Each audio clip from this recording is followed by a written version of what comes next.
Makhluk yang memiliki kesempurnaan yang amat sangat luar biasa. Siapa beliau? Tidak lain tidak bukan beliau adalah Nabi kita, Nabi Muhammad sallallahu alaihi wasallam. Yang mana menurut sebagian ulama, malam kelahiran Nabi Muhammad sallallahu alaihi wasallam tidak kalah pentingnya dengan malam nuzulul Quran. Mengapa demikian? Malam nuzulul Quran merupakan malam turunnya wahyu Allah Subhanahu wa taala ke muka bumi ini. Mengapa bisa malam Maulid Nabi Muhammad SAW menjadi setara dengan malam nuzulul Quran? Karena sungguh Al-Quran tidak akan turun ke muka bumi ini tanpa adanya perantara yang menerimanya. Maka siapa perantara yang menerimanya yang diciptakan oleh Allah Subhanahu wa taala di muka bumi ini untuk menerimanya? Tidak bukan adalah Nabi kita Muhammad sallallahu alaihi wasallam. Maka sebagai ulama berpendapat bahwasanya malam kelahiran Nabi Muhammad sallallahu alaihi wasallam betapa sangat penting juga sebagaimana malam nuzulul Quran. Masyaallah muslimin, muslimat mukminin rahimahullah. Rasulullah sallallahu alaihi wasallam diciptakan di muka bumi ini tentunya dengan segala macam kemuliaan, tentunya dengan segala macam kebaikan-kebaikan yang Allah ciptakan dan Allah karuniakan kepada beliau. Yang mana di antara salah satu sikap beliau adalah beliau memiliki sifat pengasih dan penyayang. Yang mana sifat pengasih dan penyayang yang Rasulullah SAW miliki ini tersampaikan kepada kita semuanya.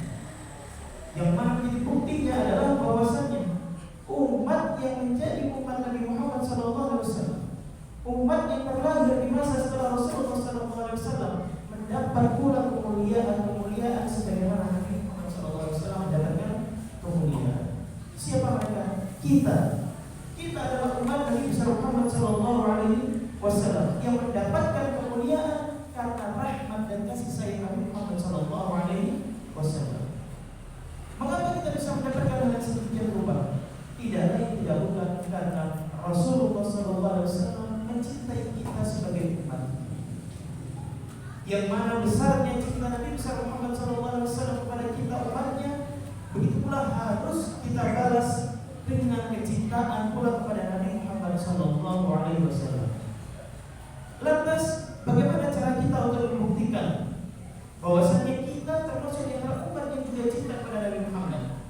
Yang mana sebagaimana kita ketahui, cinta dan perasaan senang adalah suatu hal yang abstrak, tidak bisa dilihat. Terkadang orang bisa mengucapkan cinta di lisannya, tapi tidak bisa mengucapkan cinta melalui perasaan dan perbuatannya. Terkadang ada orang yang bisa mengungkapkan cinta dengan perbuatannya, tapi tidak bisa merealisasikannya dengan ucapannya. Maka dari itu, sebagai umat Nabi Muhammad yang mengandung cinta kepada Nabi Muhammad SAW, haruslah kiranya kita mengucapkan cinta tersebut melalui lisan dan juga merealisasikannya melalui perbuatan.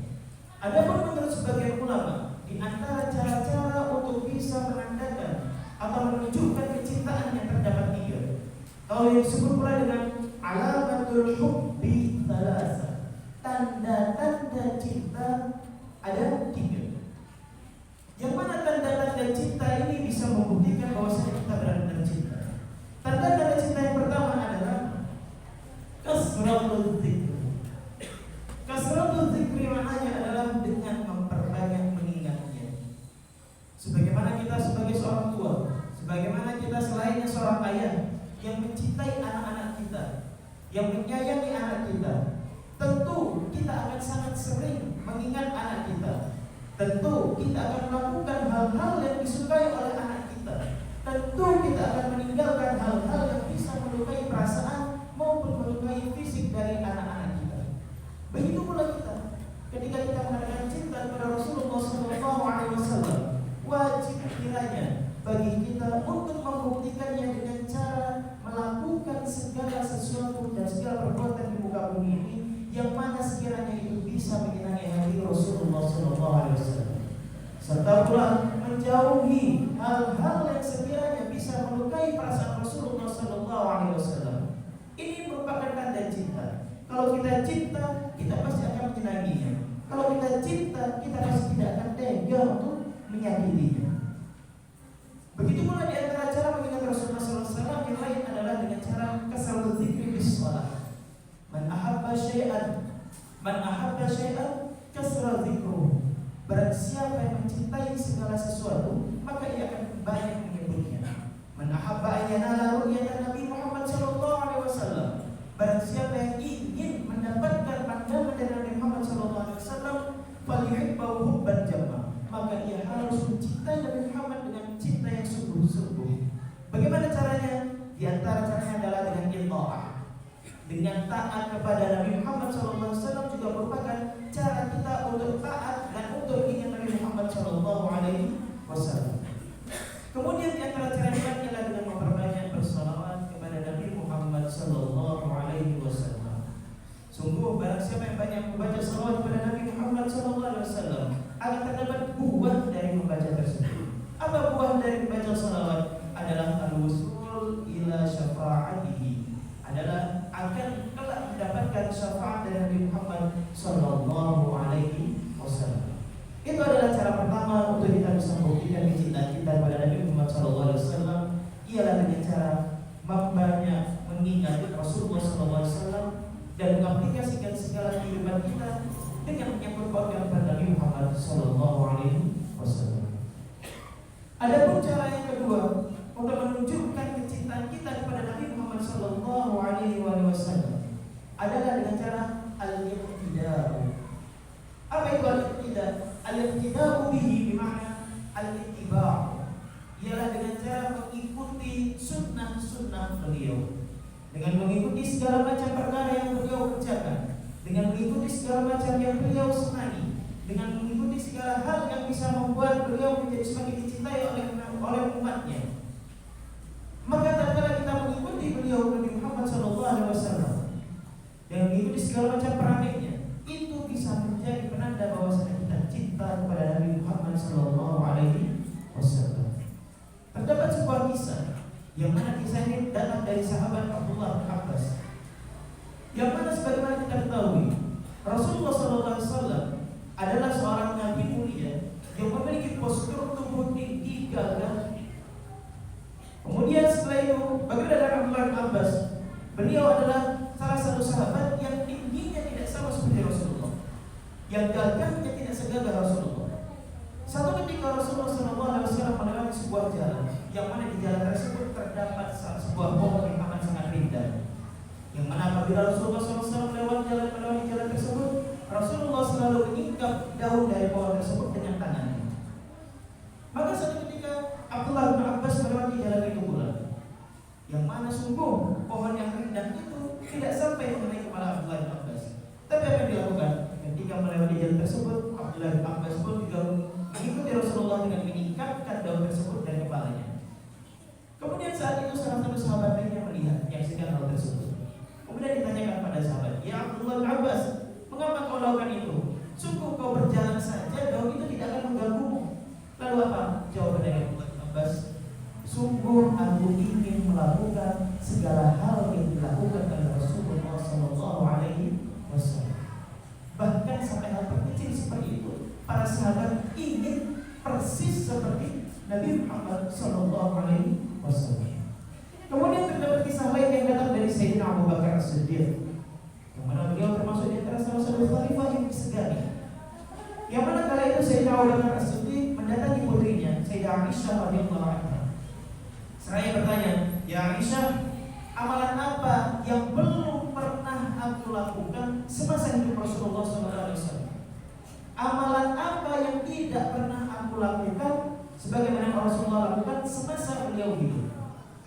Yang mana di sini tanda bahwasanya Sayyidina Abu Bakar telah melakukan semua amalan sunnah yang dilakukan oleh Rasulullah. Lantas apa jawaban dari Sayyidah Aisyah radhiyallahu anha kala itu?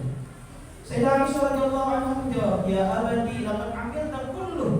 Sudah kau kerjakan semua amalan-amalan sunnah Rasulullah semasa beliau hidup. Akan tetapi terdapat satu amalan perbuatan yang Rasulullah senantiasa lakukan, tapi belum kau lakukan. Kemudian tanya Sayyidina Abu Bakar Siddiq kala itu, "Apa itu ya Aisyah?" Sungguh di kota Madinah, di pasar kota Madinah, terdapat salah satu kakek tua yang mana beliau itu buta. Kemudian beliau adalah seorang Yahudi. Lantas Rasulullah setiap pagi selalu mendatangi kakek tersebut sambil membawakan bekal dan menyuapinya. Maka kala itu pula Sayyidina Abu Bakar As-Siddiq langsung menggerakkan kakinya untuk berangkat ke pojok kota Madinah untuk memberikan sarapan dan menyuapi si kakek buta tersebut.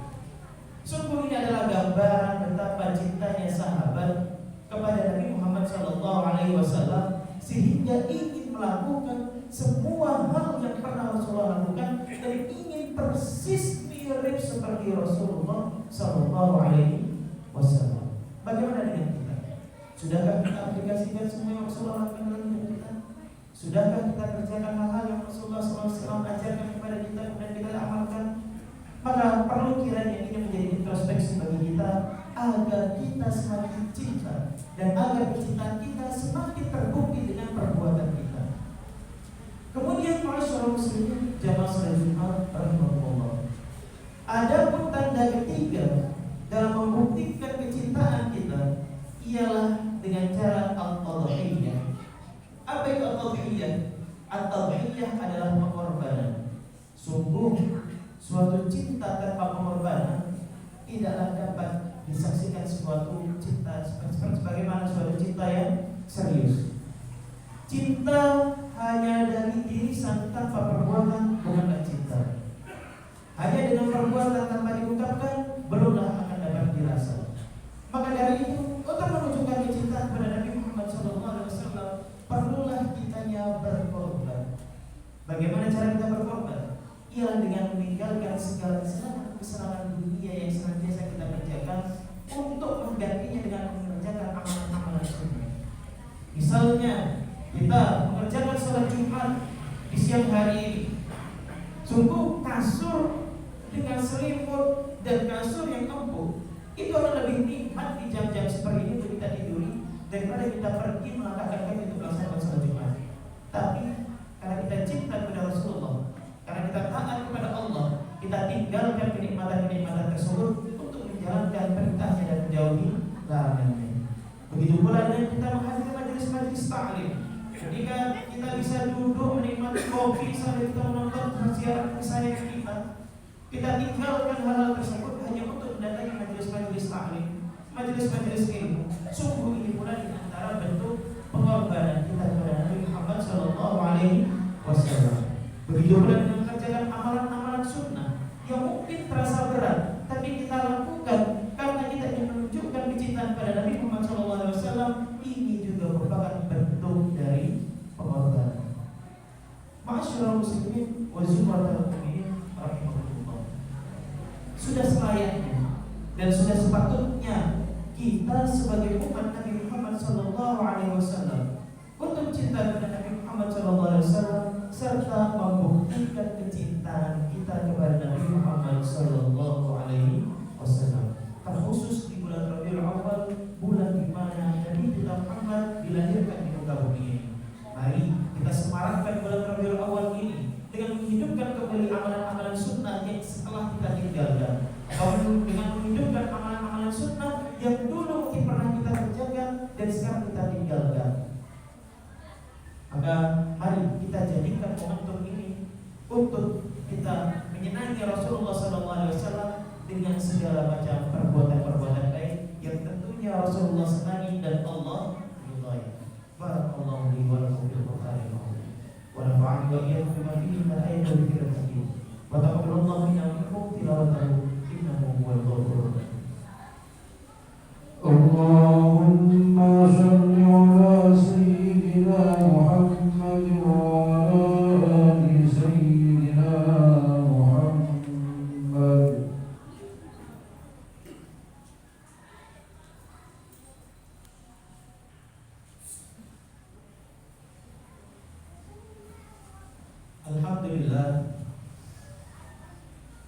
Alhamdulillah bi ni'matihi tatimmu shalihat wa bi dzikrihi tatanazzalu al-barakat wa bi 'aunihi tudkhilul khairat.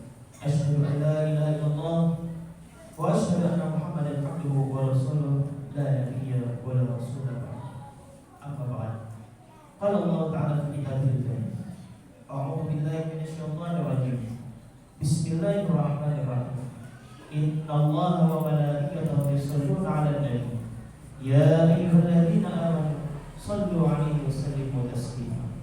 Allahumma salli wa sallim ala sayyidina Muhammadin salatan taghfiru biha ad-dunub wa tuslihu biha al-qulub wa tattaliqu biha al-usul wa talidu biha as-su'ub wa ala alihi wa sahbihi wa man ilayhi mansub. Amma ba'd. Ya ayyuhan nas, usikum wa iyaya nafsi bi taqwallahi faqad faza. Allahumma ighfir lil muslimina wal muslimat wal mu'minina wal mu'minat al-ahya'i minhum wal amwat innaka 'ala kulli shay'in qadir innaka mujibu da'wat wa qadiyal hajat. Radha'ani al-khulafa'ir rasyidin Abu Bakar wa Umar wa Utsman wa Ali wa an baqiyati sahabati wa tabi'in wa bi ihsan ila yaumil. Allahumma innana sami'na munadiyan yunadi lil imani an aminu bi rabbikum fa amanna. Rabbana faghfir lana dhunubana wa kaffir 'anna sayyi'atina wa tawaffana ma'al abrar. Rabbana wa atina ma wa'adtana 'ala rusulik wa la tukhzina yawmal qiyamah innaka la tukhliful mi'ad. Allahumma a'inna 'ala dhikrika wa syukrika wa husni ibadatik. Rabbana atina fid dunya hasanah wa fil akhirati hasanah wa qina adzabannar.